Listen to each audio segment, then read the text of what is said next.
And then we'll wait for this to pop up. Everything looks good. Everything sounds good. So we shouldn't have any kind of an issue. Okay. Brian didn't make it? Yeah, he had to take some last minute trip.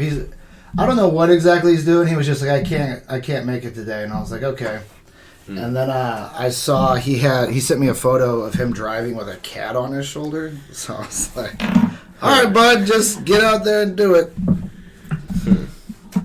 All right. Radiation Island. We're live. We're going. No Ron Finger today. Ron is out. He is off driving around the country with a cat. So probably safe to say he's not doing comedy. But we've got Andy here today. You're one of the few people I can't remember the day that we met. I can understand that. It feels like it's just always been around. Yeah. I assume it was a comedy forum. Maybe.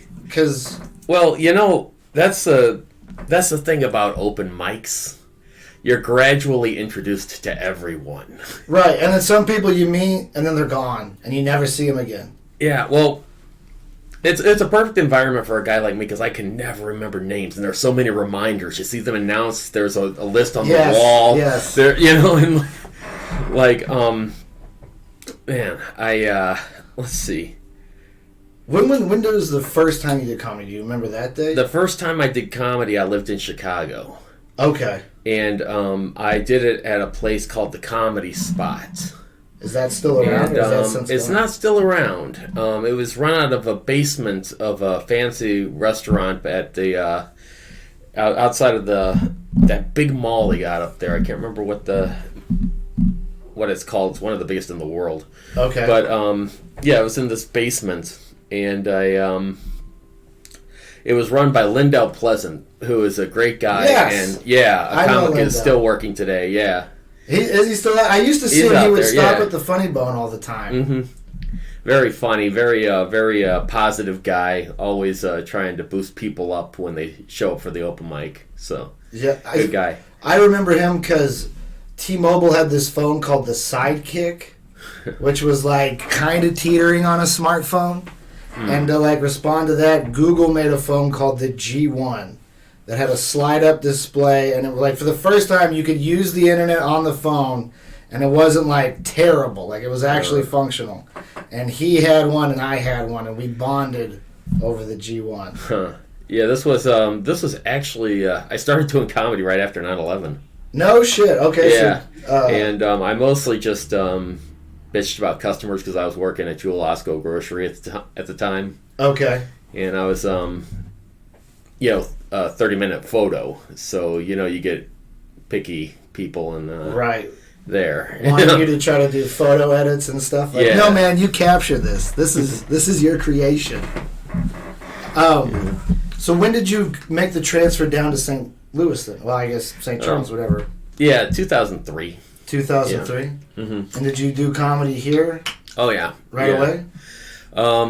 The first week I came here, I came and watched a show at the Funny Bone. Okay. And I started doing open mic there and of course, the Forum. Yes. And, and any bar that would put up a microphone in the corner. Yeah. Although sometimes some of those shows were pretty awesome. Yeah, I mean, they would be awesome, and then you'd go the next week expecting them to be awesome, and it'd be horrible. People would have no idea a show was going on. It was just like you were dropping in on them, ambushing them. Because I did March 30th, 2005, was the Comedy Forum at a competition, and that was the first time I did stand-up. And then, because you, Sean O'Brien, and maybe Gabe Kia, I don't ever remember meeting. It was just they were always around. What were your goals when you started doing comedy? Were you wanting to be a late night guy or get a sitcom? Or? I just wanted to put out albums like George Carlin. Okay, that's an honest goal, man. Yeah, and hasn't worked out yet, but right. Now you did an app for a while too. That was yeah.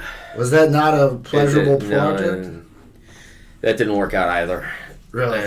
You gotta try. I can tell you what it is, but I mean, it's Yeah, well, tell us about how did you get the idea? What is it? Well, I had an idea for an app called Crowd Control Comedy, Okay. where people would have their phones out during the show, and part of the advantage of the app was that it's the only thing on the phone that can work at that time. Okay, that is a good advantage. Yeah, so that they're completely focused on that and the show, and it's like half the screen is green, half the screen is red.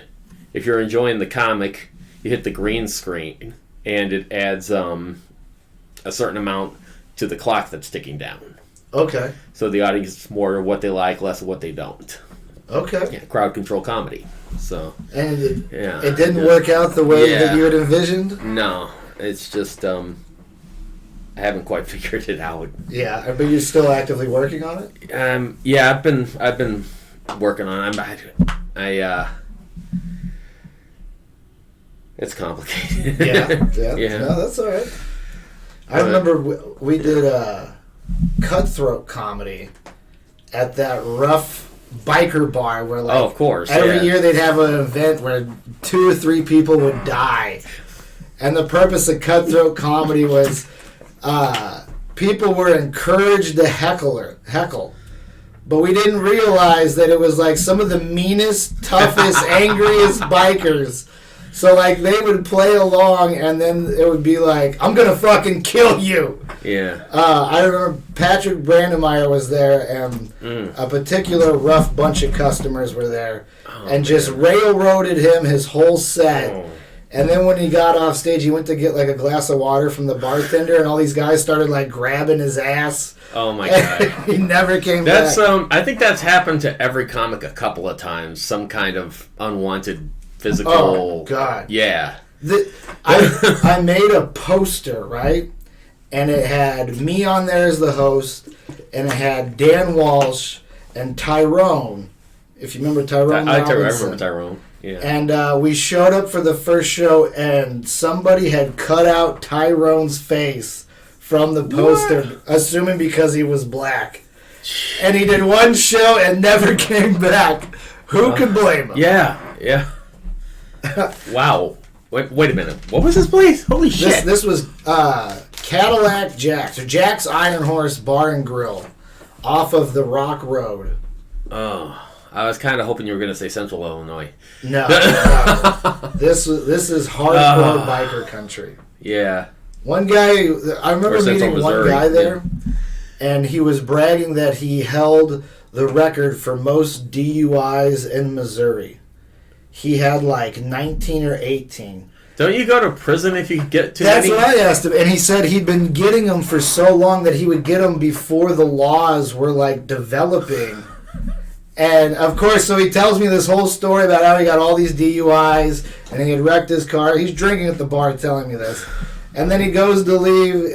He orders 2 beers, and then he puts them in his jacket and leaves. And it was just like, man, you can't stop a dream.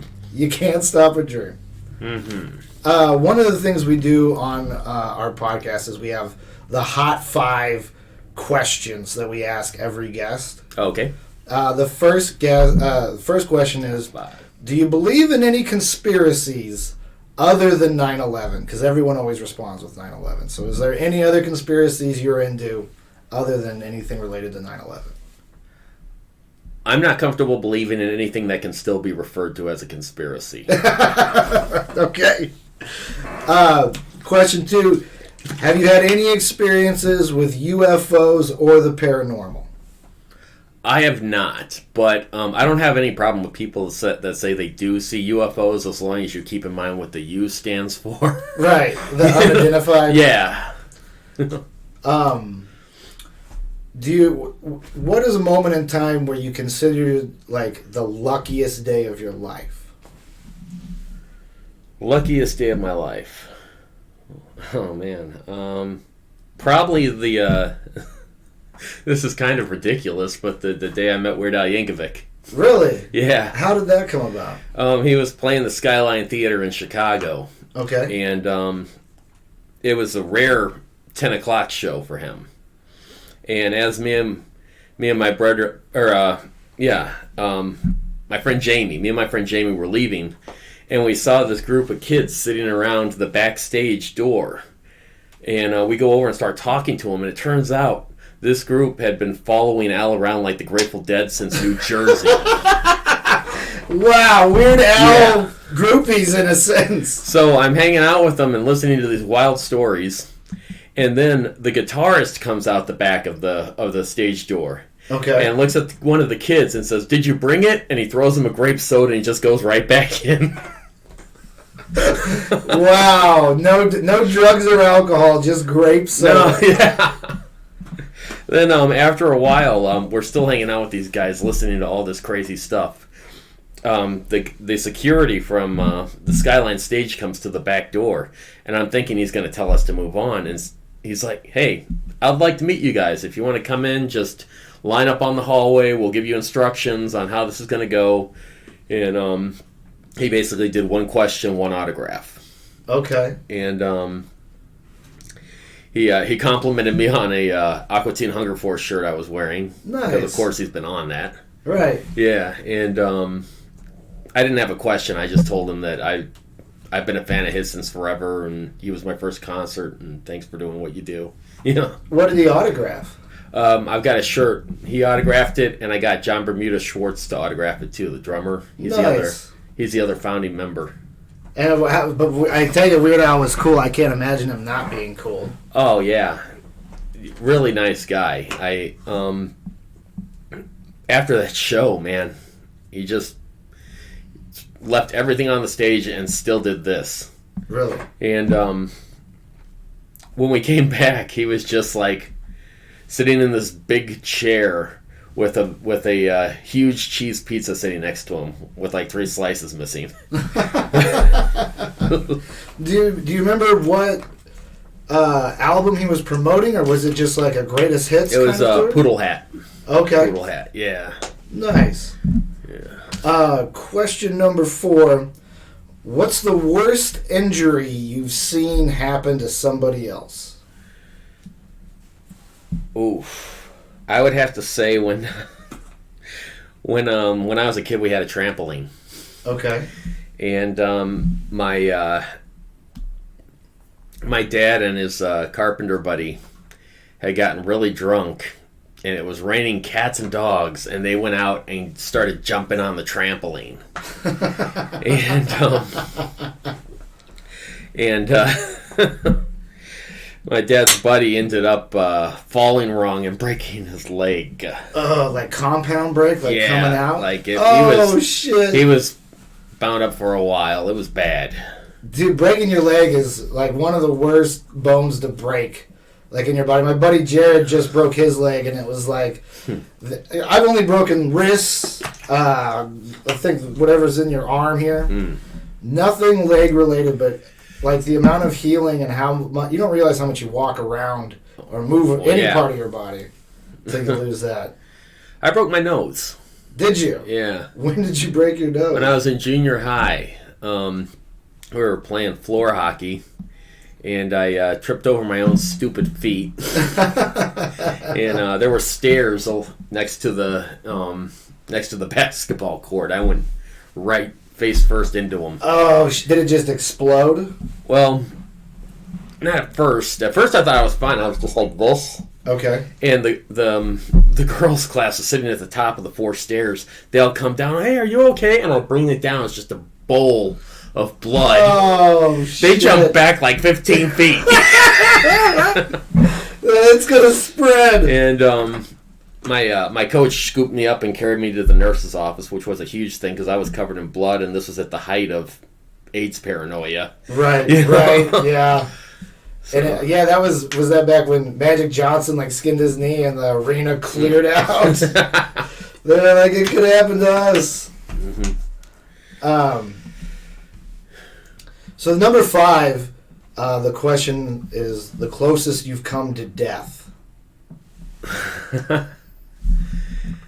Let's see. Closest I've come to death. I think a safe bet would be when we were in Florida, of all places. Okay. Family vacation. Doing the whole beach and theme park thing. Sure. And we went to a go-kart course. And when you came to the end of your ride, there was curbs that you went in. Right. And I just came in and went, you came in hot. Left a streak like the whole length of the of the things, and the guy that ran the place was like, "Christ, kid, there's no way you shouldn't have hit one of those sides and flipped over."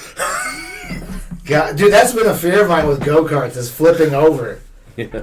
I'm sure, I don't know how often it happens or if it is ever happened, but I can see, especially they have the high-powered ones nowadays. Mm-hmm. I've gone to a couple of parties where we're getting those. No, they've had high-power ones for a while. Have they? Oh, yeah. See, I see. Yeah, people build their own stuff to go faster all the time. I could see a homemade one, but yeah. We had a golf course in California, Scandia, that had them, and they never went fast enough. And then we went, and that was when we were kids, and then it was a buddy's birthday, maybe in like 2015, 2014, and these were like high octane. Like they gave us like full like NASCAR helmets, and we had like a mask thing that we had to wear. And I was so stoned, I could just see myself flipping over and this thing just crushing me, leaving a red streak. That happens very rarely. Well, I'll take comfort in that if I ever decide to partake in high speed. Seriously, those go-kart tracks are like everywhere. Yeah, I mean, if that happens, there'd be a huge liability. Yeah.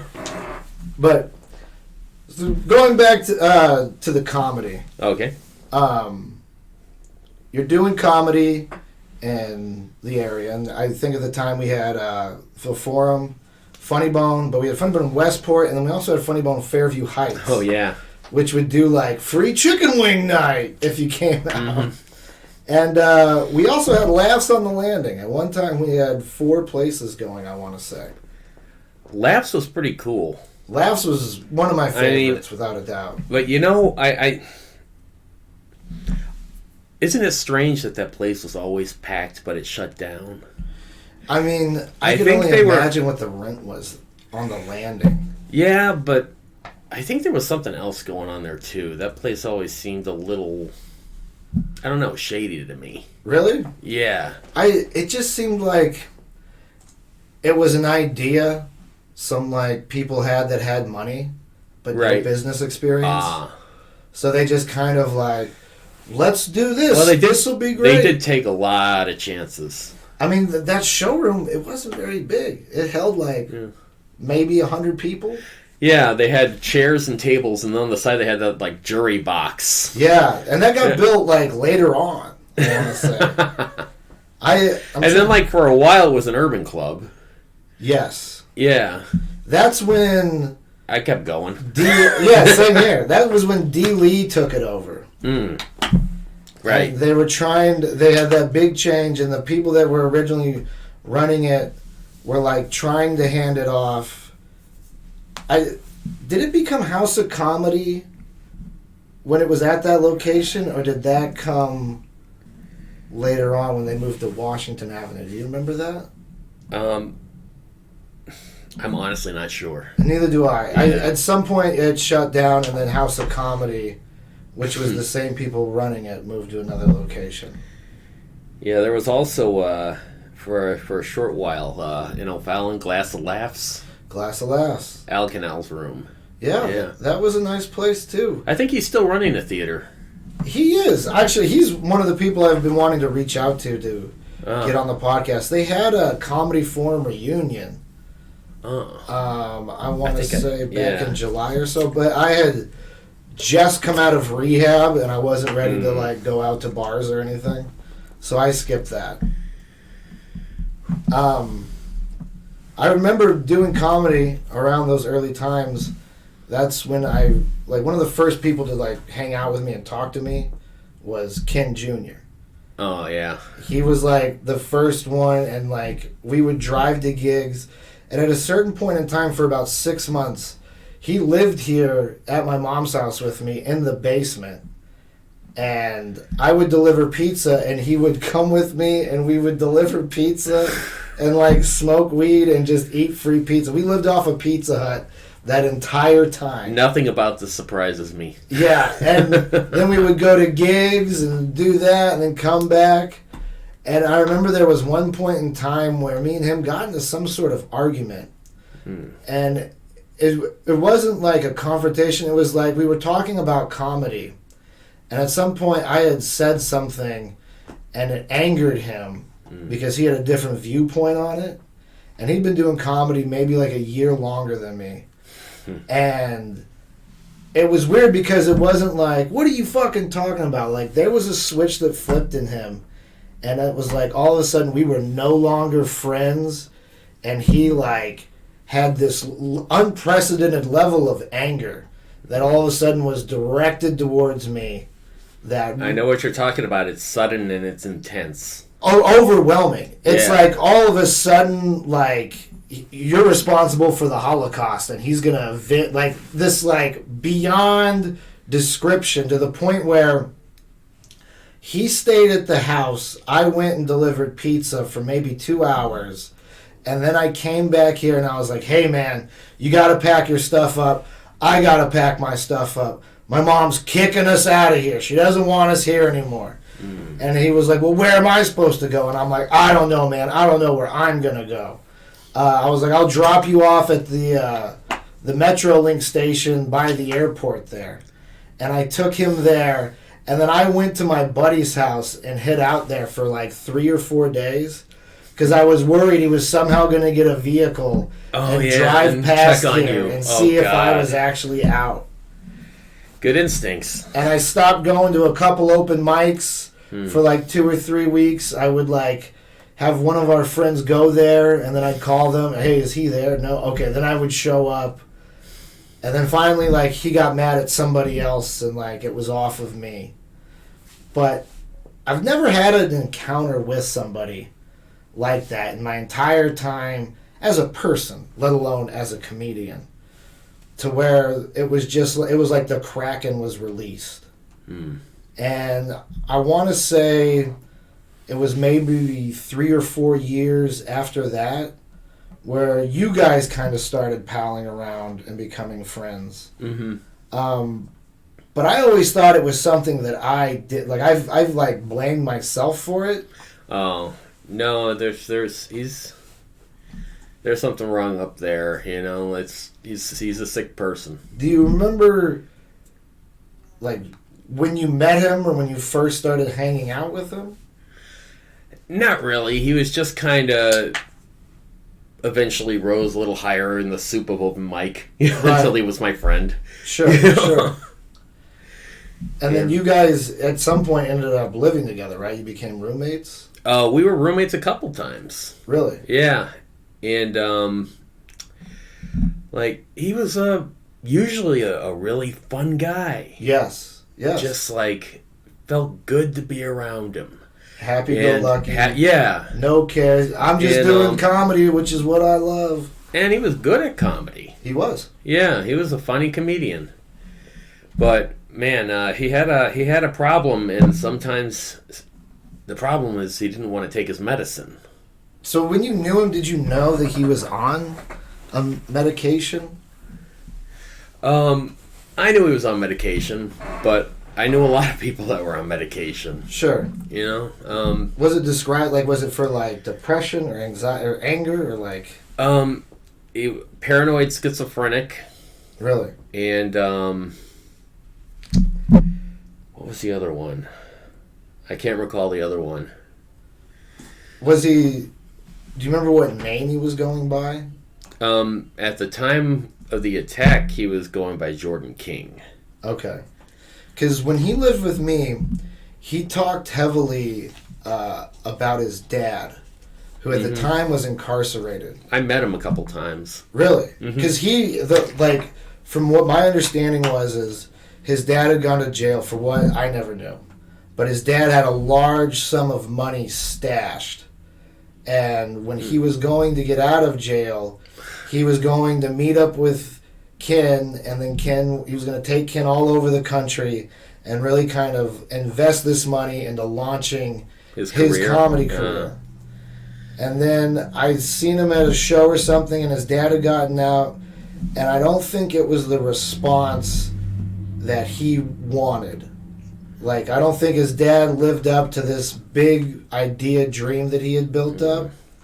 And since he was a junior of his dad's name, that's when all the name changing came. And I always associated that with him being angry at his father to the point where he didn't want to carry his name or be associated with his name.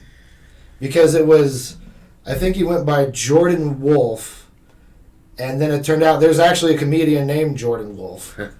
And so then he went by Jordan King. And were you guys roommates after he had done traveling? Like, he went to this was after, he went to California for a while. He went to California. He told me that he slept on the floor of the Comedy Store. Yeah. And that every morning he'd get up when the weed stores were opening because they'd give away like 12 bags for free to people called compassions, like people that needed medical marijuana but didn't have any money at the time. Right. And he's like, I just wake up on the floor of the Comedy Store, go down the street, get a compassion. Yeah. And so, where did you guys live at? Because I remember your apartment that was in St. Charles, over off of Mexico. Yeah, I had a little condo there. It was 2-bedroom, two bath. Right, and it was. So, did he become your roommate a couple times while you were always Yes. there? Okay. Yeah, I was there for a few years, and he was my roommate there twice. Okay. And he also crashed at my place a few times when I lived on Dorset Road. Okay. Yeah.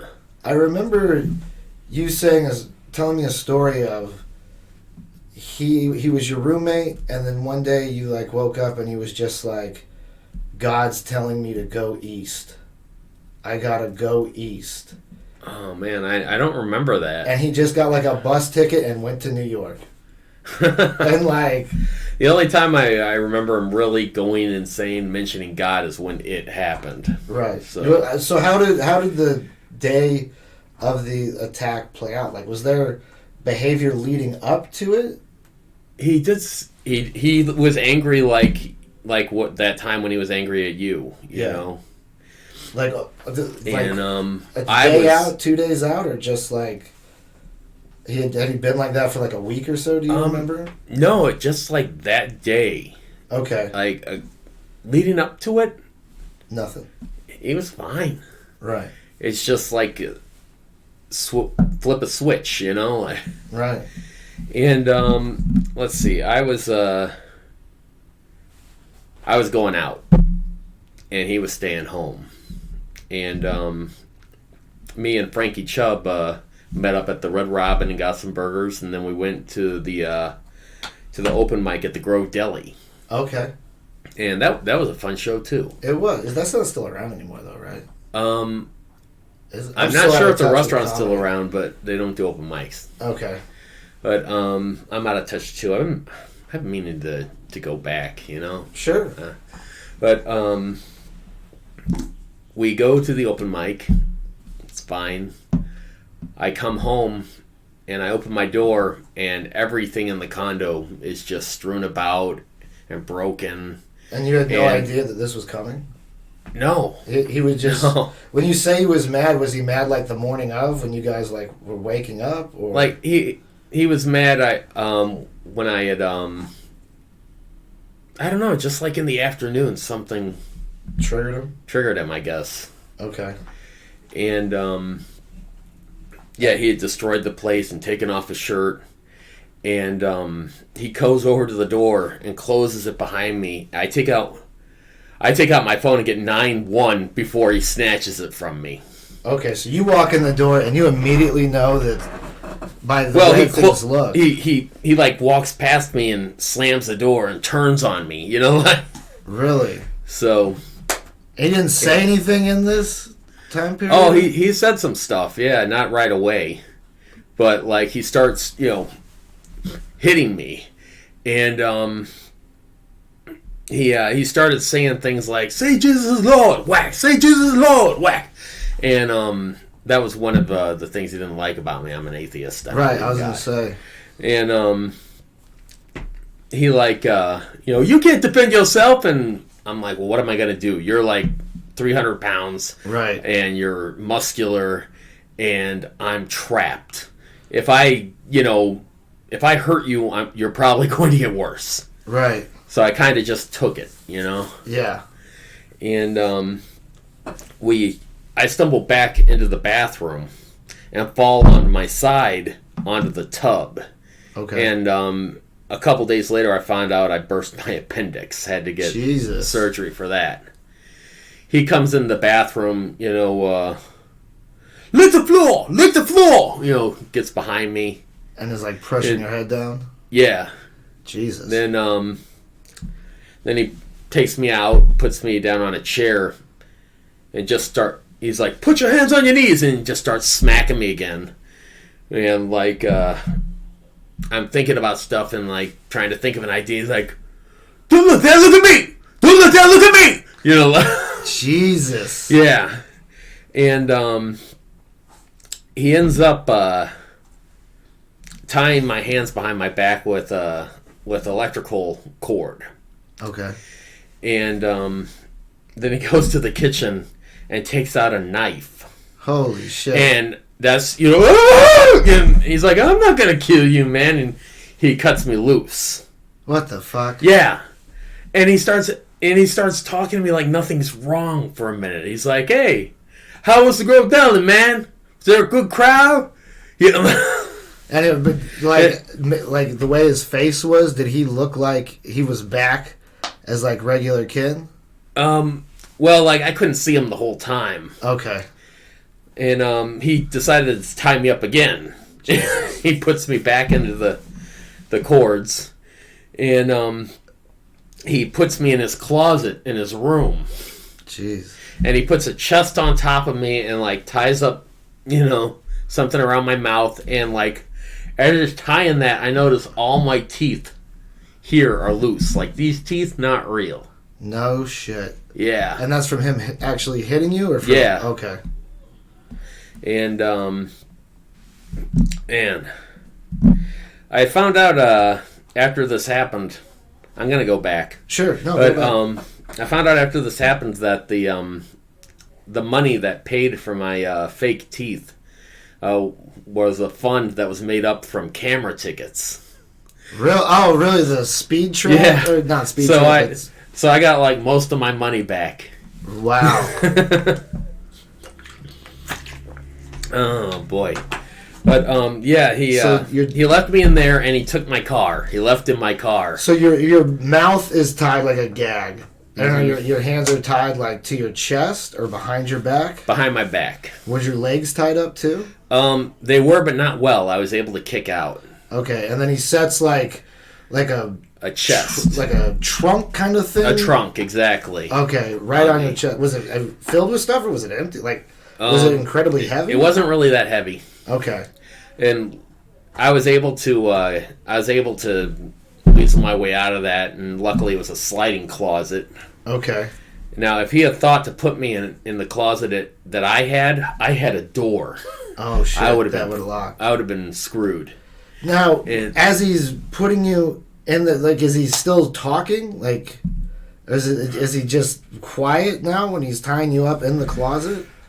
When towards the end, yeah, he was quiet. Okay. Now, were you just like, I think this is coming to an end now, or are you still just anticipating what could possibly happen? I kind of had that feeling that he's about to leave. Okay.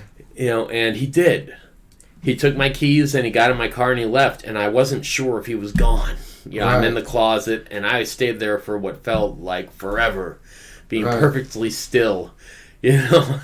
Absolutely. And after a while, I worked up some nerve and I kicked my feet loose and shuffled under from the trunk, and rolled out of the closet. The doors weren't really much resistance. Right. And it was exhausting. I believe it. I wormed my way, to the front door. Inch by inch. Now, you're bleeding at the time, I assume? Was it just your mouth that you were bleeding from your teeth, or did you have cuts, like, on your face? My face was pretty bruised up. Okay. But most of the blood was from my mouth. Okay. Yeah.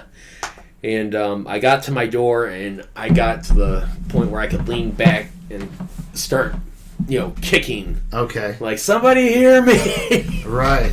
And I just kept doing that. Help! Police! Pound, pound! Help! Police! Pound, pound! Gee, how long did you have to do that for? A long time. Really? Yeah, like, I guess it was Saturday night. Everyone's gone. Yeah. Wow. And eventually the neighbor across from me came home, and she heard me and called the police, and they come and knock on my door. They're like, okay, get back. We're going to knock the door down. I'm like, thank you! Thank you! Right. And they do it, and they come in, and they help me up, and I'm like one by one, thank you, thank you, thank you, thank you. Yeah. This senior officer, this black guy, comes over and just sits down, and he's looking me in the face, and he's like, you're awake, you're okay. And I asked for a glass of water. They bring me one, and it's the most delicious thing I've ever had in my life. Because you were just dehydrated. Can I have another one? And he's like, I don't think that would be a good idea right now, all right? But we're going to do this. The ambulance is coming. We're going to take you to the hospital. You're going to be all right, okay? And I had a 3-foot bong on my living room table. It was like they didn't even see it. I was going to say, I don't think they're worried about that at that point. I'd be like, the guy that did this brought it in here. Yeah. So now you go to the hospital. Did they ask you who did this, like before the ambulance came? Like when did yes, that they come did. in? Yeah, they interviewed me before the ambulance came. And you knew before they showed up that your car was gone, that he had taken it? It was a pretty safe bet. Okay. Right. But yeah, they took me to the hospital. Okay. And worked on me, and the next day we came back, and I'm walking around with this other cop, uniform guy. Right. And he's just following me around, and I'm describing what happened, and I'm like, oh, here's a tooth. Oh, here's a tooth. And he's like, oh. He's more freaked out So than your teeth had actually been completely knocked out at this point? Yeah. Damn. So there's just blood and teeth along this pathway of horror. Mm-hmm. Jesus. Yeah. And so I was hesitant to come back because at this point Jordan was still at large. Right. He could be anywhere. He could be doing anything. And after I give the needed statements, I go downstairs to another apartment. One of my neighbors let me stay there just, because why is he going to look for me there? Right. And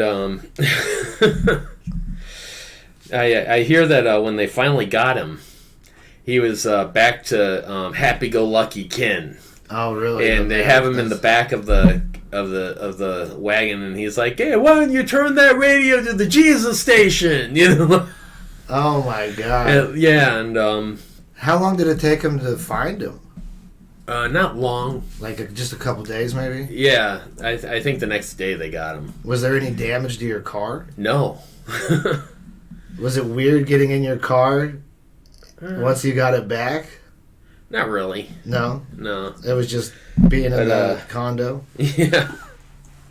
I was moving pretty soon after that. Yeah. So that was a good thing. So that had already been pre-planned, the move? Mm-hmm. Okay. It was very convenient. Yeah.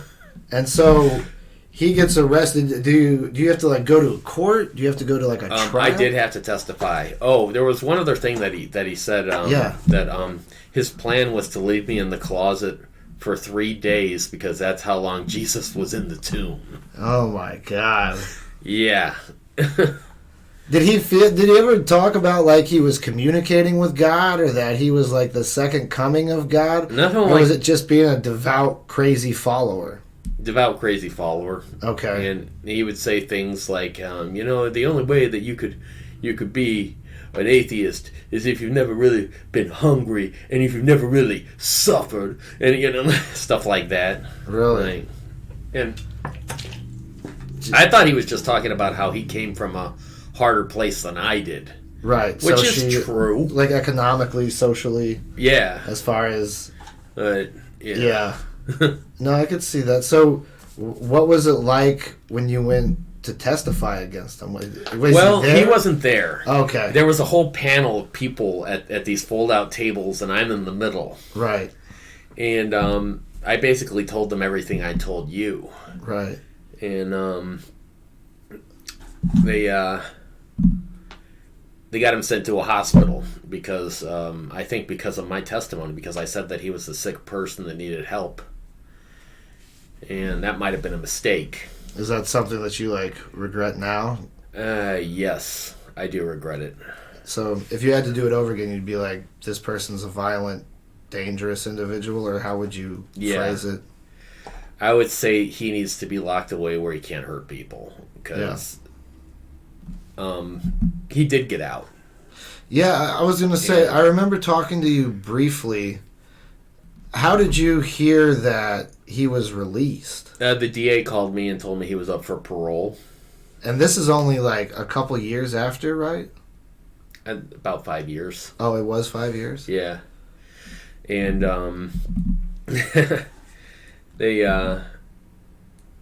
he didn't even have to be out. I stopped going out when I heard that he was going to get out. And, did they give you in 20 days he'll be out? Kind of like they give you a timeline? They just kind of let me know that he was out.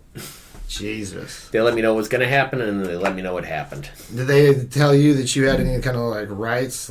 Oh yeah, he's not allowed to come into contact with me. If I show up to a place, he's got to leave if he's there. Has that ever happened? That did happen once.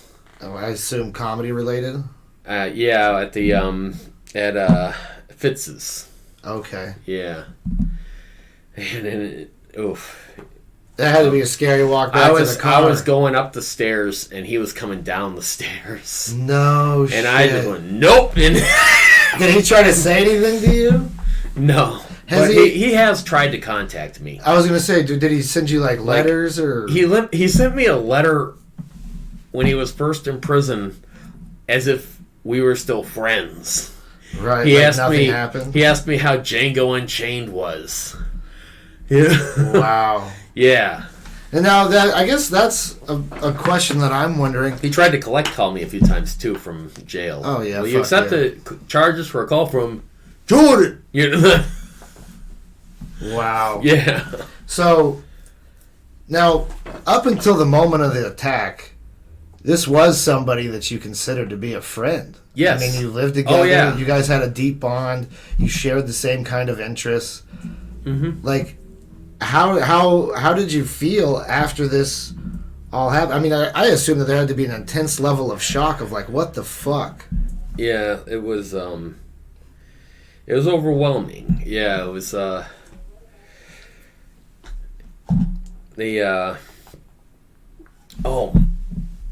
reason that I regretted not going harder on Ken during the testimony is that he did it again. You heard about this, right? The loop attack? Oh, yes. There was a guy that they didn't really say why he was going after him, but he ran into a restaurant away from Ken who was coming after him with a hammer. And two people, a customer and a waiter, tried to interfere. He ended up hitting all three of them. Yeah. So he's in prison now. I actually have an interesting... Because I've been following... Ever since that happened, I've been going through CaseNet and going through the records. Really? So, from all accounts, somebody was eating outside. This was last year. Somebody was eating outside, and he just walked up with a hammer and started hitting this person while they were eating outside. Just some random person? As far as, they didn't talk about any type of connection. It's through the news. And so then he attacked that person and then attacked another person outside. Everybody that was eating outside ran inside, and then one of the employees tried to confront him and stop him, and he got hit with the hammer. as well.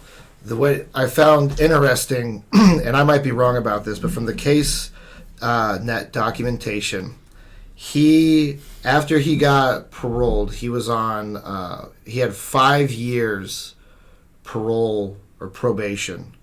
I believe it's parole. And because of good behavior, after 2, he was able to get off of it.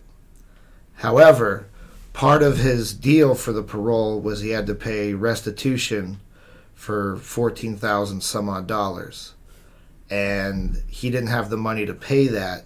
So well, of course, he didn't even have the money to pay me. Yeah. So I'm assuming that money was going to you, or the traffic tickets paid for everything, and then he had to pay back from the traffic tickets. Kind of, maybe that's the situation. Not exactly. The traffic tickets paid for my teeth. His payments to me were for pain and suffering and all that kind of stuff. And that was around $14,000. Yeah. Okay, so that since he couldn't pay that, he couldn't pay that. Right. So since he couldn't pay that, he had to extend his probation. So his probation was suspended execution of sentence. So he was sentenced to 9 years in jail, and as long as he didn't violate that probation, he wouldn't have to serve that time. However, he couldn't pay that money, so he had that extended, and the extension overlapped with this Del Mar hammer attack. Yeah. So because of the Del Mar I call that a violation. It violated that. So out of the gate, he's got to serve 9 years. Now he has 2 assault charges, each with victims of special circumstances, which carries the max amount of punishable offenses, which is 15 to 20 years on each charge. He also has 2 charges of armed criminal action, which carry a minimum of 3 years that cannot be reduced, cannot be... I think we're up to 52. Good behavior. Yeah. So he's looking to be gone for a long time. Yeah, he could die in there. And so I'm wondering, so he gets out, and as you're trying to do your life, you run into him at Fitz's. Are you just like, I'm not doing comedy for a while? I did stop for a while. Yeah, and, I mean, I don't blame you. Yeah. And after... oh, man, how did it work? Yeah, I know it's got to be... When you deal with something like this and it keeps evolving and changing, it's hard to remember every slight detail. Yeah, I did do comedy afterwards because I had bits about the attack. Right. You know, where I remember having 3 thoughts. Is he going to kill me? Is he going to rape me? How will I turn this into a bit? You know, stuff like that. And, but yeah, it made it, when he was still out, it made it scary. Yeah. But, and he actually, he did the contest at House of Comedy. No, I think it was Helium. Oh, you're right, Helium. And he came in like 2nd place. I was living in California, and I remember Charlie posting something in St. Louis Comics, or maybe on the thread of the competition, saying that he shouldn't be allowed to perform in this because of the attack. Which, in our current Me Too era... Like, you could say something stupid on Twitter and people will yank you off of something, let alone verify. I was kind of surprised that they hadn't heard about it and told him that he wasn't welcome there. Yeah. Because I know Funny Bone told him you can't come here anymore. But, because I had run into him a couple of times when he got out, and... like, just visually looking at him, you could tell something was not right. Like, his eyes had this level of, like, tranquil intensity. Like, it was almost like, it's like looking at an angry lion through a window at the zoo. Like, there's something there kind of blocking it, but you can see past that. And he would say the craziest shit. But I was to the point where it was like, I wasn't going to go out of my way to do any kind of favors. But at the same time, I don't know if he knew where I lived or how to get back to my house. So I was always just kind of like, oh, hey, cool, good to see you, man. Hope you're doing all right. I gotta go. I'm gonna go over here now. But how did you hear about the Delmar attacks? Facebook. I think it was a JC Sabala post where he said, "Does Marvel have a Black Thor?" Right. Yeah. And there were a lot of MC Hammer jokes too. Yeah, a lot of Hammer time. Yeah. Because of this new case, have anybody contacted you to talk about your experience, or is your stuff like all kind of just done with that? Kind of done with that. Yeah. Now, after that attack happens, like, how did you adjust back to like regular life? Was it hard? Like, well, after the attack, it wasn't too bad because Kim was locked up. So there was some comfort. Yeah. In knowing that. So, I took too many sick days at my job and ended up getting fired. Jesus. And what was good, though, was that I got unemployment for a while, and I did stand-up, like, 5 or 6 nights a week. Well, not professional. Never professionally. Right. But often enough to get really good. Right. For a while. Yeah. And did you suffer any kind of like nightmares or anxiety, any kind of like lasting effects relating to that?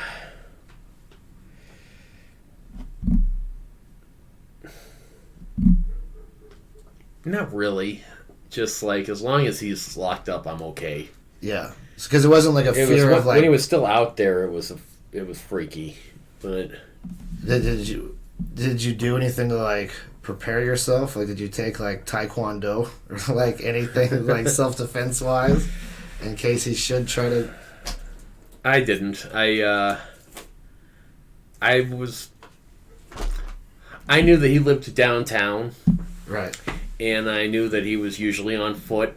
Right. And I knew that if he came near me on purpose, he was going to go to prison. Right. And I thought that would be enough to, you know. Did he try to pass any kind of messages to you through other comedians? Like, did he ever apologize? No. Really? He tried to reach out to me, but he never apologized. Really? Yeah. At least he's going to be going away permanently. Mm-hmm. It'd be interesting to know what exactly triggered these, if these were just like innocent people that he saw. Because originally he did this hammer attack, and then he got into an SUV and fled. So at some point he got a vehicle. Oh, man. But yeah, I'm like all of the times I've been. Well, just because he got a vehicle didn't mean he had a vehicle. Yeah, from what I understand, he was on.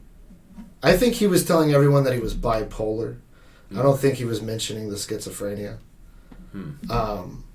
But I, from what I understood, it was severe enough to where he was on permanent disability. Yeah. And was getting checks from the government. Yeah, and man, if I were in that situation, I'd just relax, take my medicine, and write. Yeah. You don't have to work. You know. Well, I know commonly, not only with schizophrenia, but just with any kind of illness in general, people take their medication and then, I feel great, I'm fine, I'm cured. And I don't take it anymore. Yeah. And then it comes back. I got it under control. Yeah. Yeah. So now, where's your comedy aspirations lie? Like, is it on the back burner? It is on the back burner right now. I do have a project I've been working on, though. Okay. Like, everybody else in the universe, I heard Hamilton. Okay. And I had a story that I'd been meaning to do something with it for a long time. I had started like a screenplay and like different stuff, and nothing really clicked. And then musical. Oh, that I'm doing the Boss Tweed story.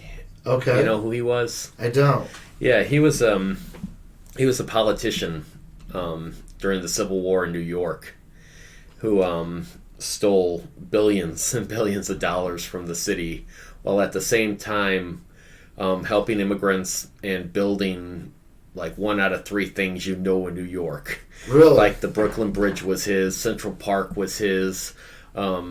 He built the prison, he built the courthouse, you know. Really? And every time he built something, he got like 10 times whatever it was worth in kickbacks. How did you become aware of this story? I'm not sure, because there isn't much out there about him. Like, Really? he's got a small part in Gangs New York. Did he get found out and convicted, or did this come out? Oh yeah, he went down hard. Oh, no shit. Yeah, and he was like the only guy in his ring that went down hard. He was like the face. Jeez. Yeah, but man, they say that when they were bringing in immigrants, if they told them that they'd vote for him, they had crowded them around a Bible a dozen at a time and sworn them in as citizens. Oh wow. Really Like, trying to move the numbers. There was this judge that Judge McCain.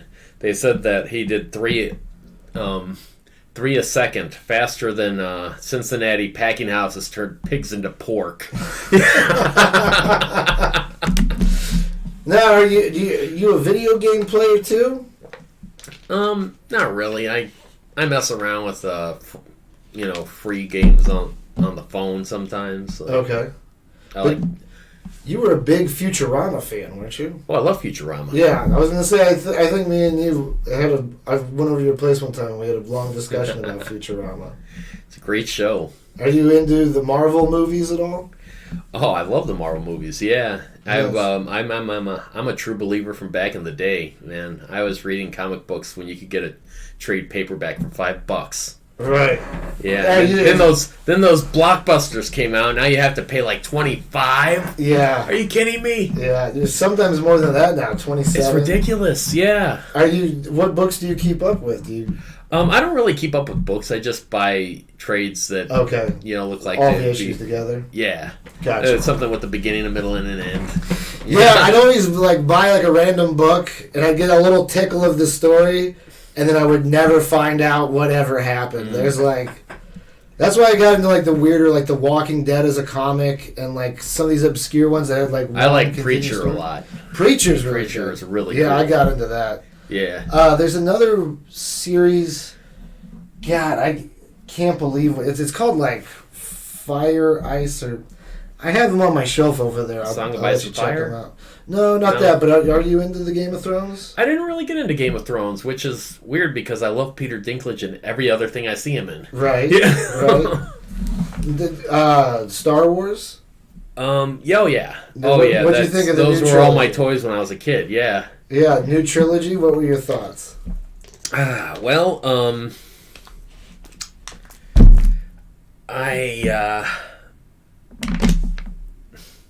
like Force Awakens. Okay. That was fun. Yeah. And I think Kylo Ren is a really cool villain, especially since he seems to see himself as inferior to Darth Vader, and he's doing things I've never seen Darth Vader do. Right. Yeah, stopping the blaster bolt there and stuff. What a moment. Yeah. I agree.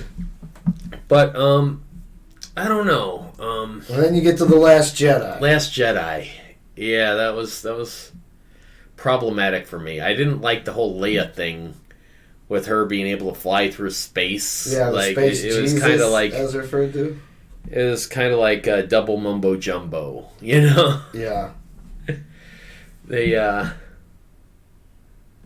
because if you look back at the original, Empire is such a downer of a film because everyone's left unknown fate-wise, and the heroes essentially lose. Whereas The Last Jedi, it's a downer because you're just this is what they did. You have such a large built-in fan base. I liked Rogue One. I really liked Rogue One. Yeah. I thought that was great. I really liked K2. I thought he had some great humor He's in it. really funny. But Last Jedi, I was just like, you have all these resources, and this is what you made? You know what gave me that feeling? Huh. In Rogue One, Donnie Yen. Really? Like, I thought that he was going to be just kung fuing stormtroopers for 30 minutes. I thought it was like a Goku. like an interstellar Ip Man, you know? Right. Did you ever watch those movies? I did. Oh, man, are they incredible. Yes. Yeah. Did you actually... I just bought on Blu-ray RoboCop. I want to go back... Because I watch all these movies and I watch like reviews or directors and they're like, it's just a fun film. It's just like, like a popcorn film. It's not... It's like, well, then there's way better movies to watch if you just want to sit down and eat popcorn. Yeah. You know what I'm saying? So I got the Blu-ray of that. I haven't watched it yet, but I'm looking forward to that. Oh, that's awesome. So, what are your plans for the future coming up? Is stand-up just kind of dead for you now, or like I'm out of stand-up? For now, I'm out. Yeah. The big thing in my future is actually my brother has a food truck. Okay. Sun-made Tex-Mex. Yeah. And I'm going to be his second this season. Really? Yeah. Nice. So. Hey, if you guys want to buy another food truck, I have access to a food truck. And it is in California. That's the only downside. However, we're ready to sell a food truck, and we could probably sell it really cheap if you're interested in purchasing a second one. Well, I'll let Ty know. Yeah. I don't think that's going to be anytime soon. Okay. His next project is actually building a better kitchen in this garage that we have. Oh, for all the for prep stuff? Yeah. Nice. He's like, I'm going to have steak on here, and I'm going to have the chicken turning over here on a rotisserie. Nice. Get in the candy store. And you still have Scout? Yes, I do. Good. Yeah. How's Scout? She's not doing too great. She's got some pain in her hips, unfortunately. Really? Is that common with that breed? Yeah. Yeah, it is. How long? Common. You've had her about 10 years now, haven't you? Just about, and she could be very old because she's a rescue mutt. Okay, so there's no known information of how old she was, kind of a thing. Mm-hmm. Okay. Yeah, but and yeah, we pretty much just cuddle on the couch and watch Netflix. Right. I've been, I think this year I'm gonna get one of those little red wagons so that we can go to the park. Okay, and just wagging her in. Yeah. I was gonna. There's also there's a new club now, O'Fallon area, the Backdoor Comedy. I've seen that around. I thought about going up there just to kind of check it out and see everybody, but yeah, man, I get home from work. I have so many other toys and hobbies and interests now that I'm just like. I'm thinking about doing comedy again, but I know that if I do it, I'm really gonna be like 5-6 nights a week doing it. And like actually it's like a real, And once you've done that before, it's hard to do it once every week or every other week. Yeah. I don't want to go back to the funny bone until I've got a set of jokes they've never heard that kill. Right. Yeah. No, I feel you. I think about stuff like that. Like I'll get an idea for a joke, and then it's like, well, I'll just write it down and say it on the podcast. That's a good enough outlet for me. I don't want to. I've got them all saved in a notepad on my phone. Do you still write? Yeah. Nice.